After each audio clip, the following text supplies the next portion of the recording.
আজকে কোনো রেসিপি নয়, আজকে আপনাদের সাথে একটা কুকিং টিপস শেয়ার করব।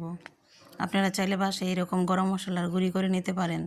গরম মশলা গুঁড়ি করার জন্য আমি এখানে একটা জয়ফল নিয়েছি, 5-6টা জয়ত্রী নিয়েছি, 15-20টা দারচিনি নিয়েছি, এলাচ নিয়েছি 4 টেবিল চামচ, লং নিয়েছি 1 টেবিল চামচ, ধনিয়া নিয়েছি 2 টেবিল চামচ, মিষ্টি জিরা চিকন জিরা নিয়েছি 1 টেবিল চামচ করে, শাহি জিরা নিয়েছি 1 টেবিল চামচ।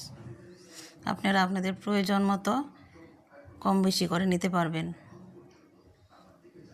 প্রথমে আমি এলাচ আর দারচিনিটা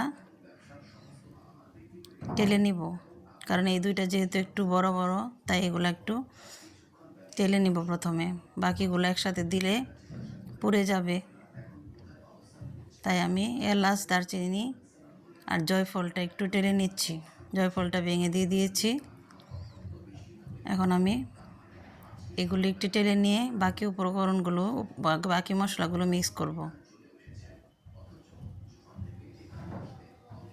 এগুলো হয়ে গিয়েছে, এক সাইডে রেখে দিচ্ছি। আমি বাকি সব মশলাগুলো এখানে অ্যাড করে দিচ্ছি। শাহি জিরাটা একটু পরে দিব।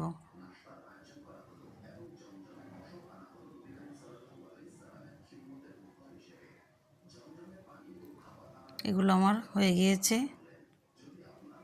সবগুলো মিক্স করে একটু আওয়া টেলে নিচ্ছি।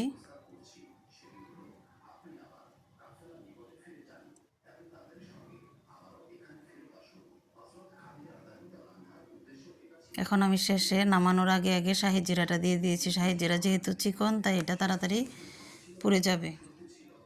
এখন মশলাগুলো আমি ঠান্ডা হতে দিব। ঠান্ডা হলে ব্লেন্ডার জারে ব্লেন্ড করে নিয়েছি। এই তো আমার গরম মশলার গুঁড়ি হয়ে গিয়েছে। এর ফ্লেভারটা ভীষণ স্ট্রং। আপনারা বাসায় চাইলে এরকম গরম মশলার গুঁড়ি করে নিতে পারবেন বাজারের কিনা গুঁড়ির থেকে।